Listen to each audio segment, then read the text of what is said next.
Hello and welcome back to Simple Social Sciences. Today we have a new topic, which is schizophrenia, and this is the first episode of our new series. By the end of this session, you should be able to do the following. Number 1, outline the symptoms of schizophrenia. 2, explain how it is diagnosed. 3, explain how it is classified. And 4, discuss issues with diagnosing and classifying schizophrenia in relation to reliability and validity.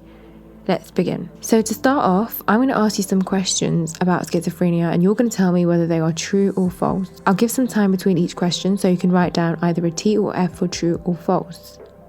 So number 1, schizophrenia is a disorder where a person has difficulty distinguishing what is real and what is in their imagination. Is this true or false? The answer is true. It is a disorder where a person has difficulty distinguishing what is real and what is in their imagination. Question 2. Schizophrenia is when someone has a split personality. True or false? The answer is false.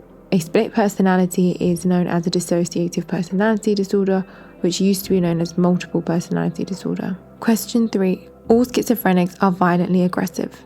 True or false? The answer to this is false. Most schizophrenics are not violently aggressive. Question number 4. Schizophrenia is more common in women than in men. True or false? The answer is false. It is actually men who are more likely to be diagnosed with schizophrenia. Question 5.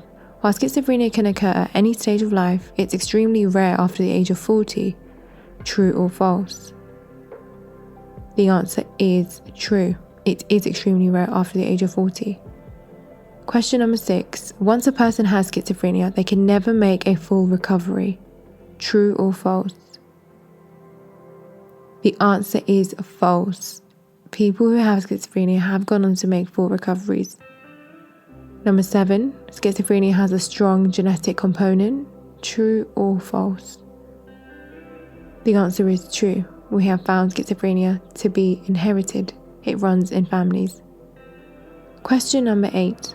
Schizophrenia can develop as a result of growing up in a dysfunctional family. True or false? The answer is true. Schizophrenia can develop as a result of growing up in a dysfunctional family. So schizophrenia, as we mentioned already, is a serious mental disorder and it's a rare disorder. It's only experienced by around 1% of the world population. It's characterized by the inability to distinguish between reality and imagination. It's more commonly diagnosed in men than women, more so in those living in cities than rural areas, and it's also diagnosed more in working class people compared to middle or upper class. How is schizophrenia classified? Well, the classification of any disorder is the process of organizing symptoms into categories based on which symptoms are clustered together.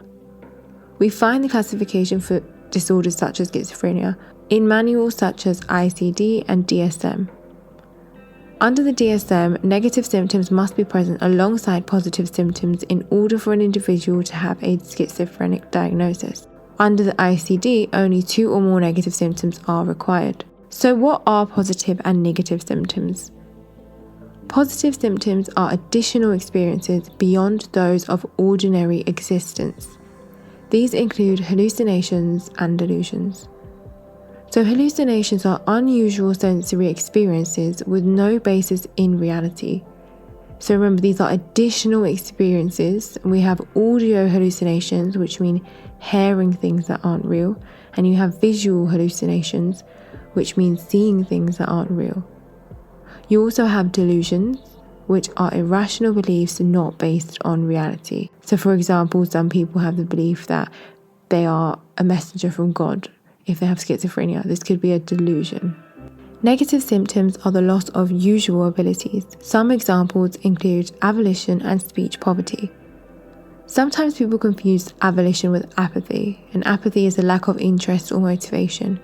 But avolition is actually the process of being paralyzed by apathy. They're not able to go on with their day-to-day because of this lack of interest and motivation. So signs of abolition look like poor hygiene, lack of persistent educational work, and lack of energy. Speech poverty is changes in speech pattern. According to the ICD, a reduction in the amount of speech and quality of speech is regarded as a negative symptom.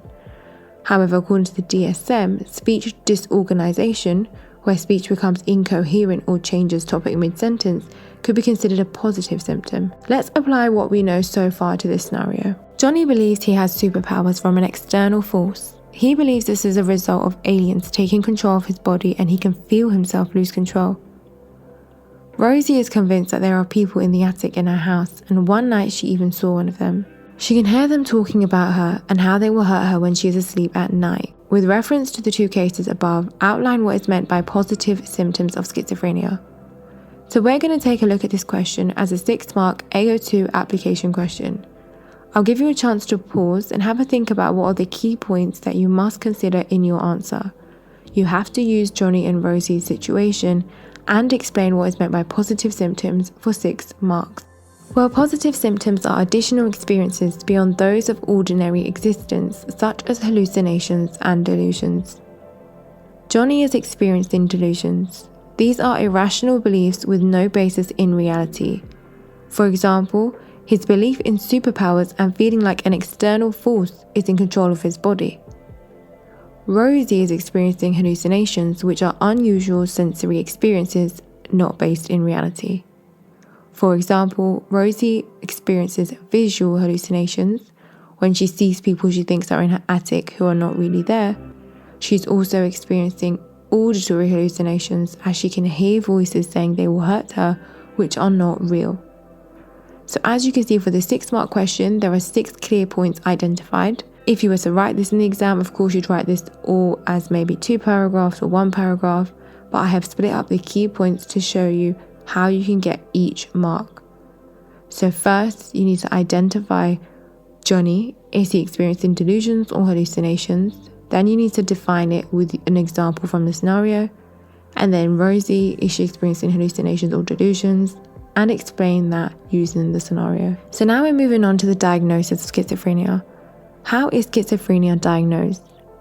Well, diagnosis refers to the process of determining which condition explains a person's symptoms and signs. Schizophrenia is diagnosed by a psychiatrist using the classifications of schizophrenia in the DSM or ICD. So a diagnosis and a classification of schizophrenia are connected. There are issues when diagnosing schizophrenia. As I mentioned at the start of this session, schizophrenia is more commonly diagnosed in men, those living in cities, and working class individuals. But why is this? Researchers have investigated issues regarding the reliability and validity of diagnosing schizophrenia. If we quickly recap what is meant by reliability and validity, this will help us to assess issues in diagnosis. Reliability refers to the consistency of findings from an investigation or a measuring device.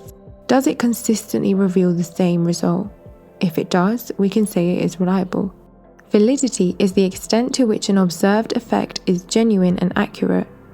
Does it measure what it claims to measure? In the case of a diagnosis, is the diagnosis accurate? If it is, we can say it is valid.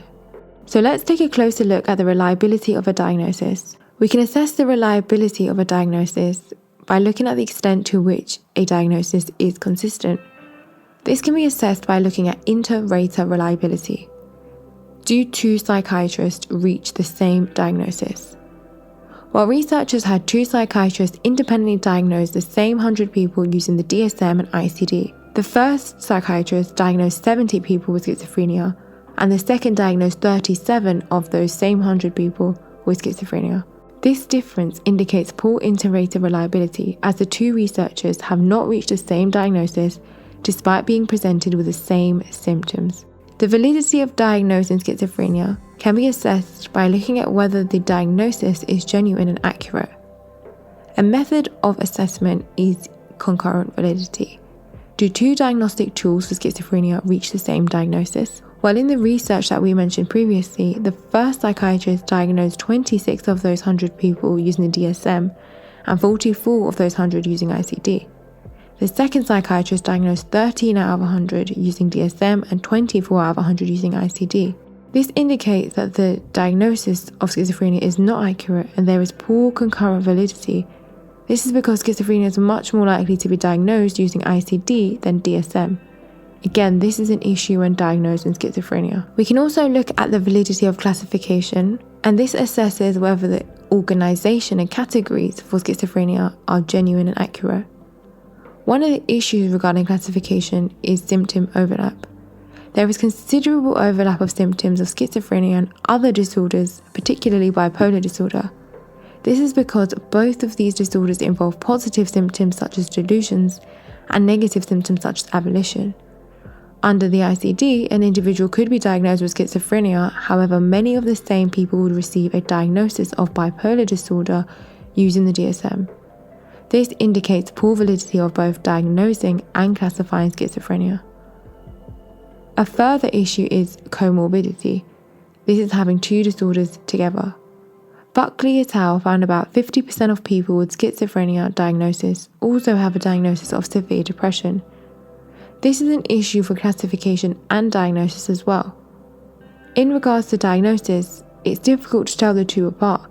So how do you know if you made the correct diagnosis for depression, or is it schizophrenia? This also links to classification, because as severe depression looks like schizophrenia and vice versa, does it mean that they're one disorder? Has it been classified incorrectly? This indicates poor validity of diagnosing and classifying schizophrenia. So if we take a look at this exam question, discuss the reliability and or validity in relation to the diagnosis and classification of schizophrenia, you can see how this topic might be assessed. This is quite a tricky question because not only is it asking issues in relation to the diagnosis, it's also asking about classification, and specifically they are looking at issues regarding reliability and validity. This is a Patreon video along with a model answer and a model essay plan. However, I have uploaded the video on YouTube only without the model essay and model plan. You can have a look and see how helpful it was to have a full breakdown of exam questions.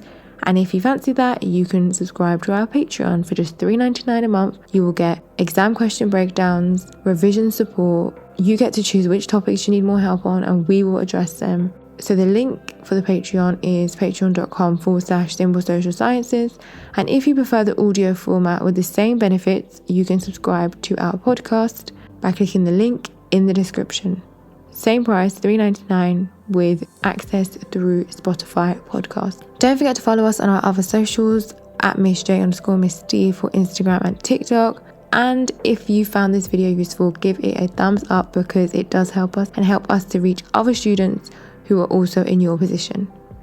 So now you should be able to outline symptoms of schizophrenia, explain how it's diagnosed, explain how it's classified, and discuss issues in relation to diagnosing and classifying schizophrenia.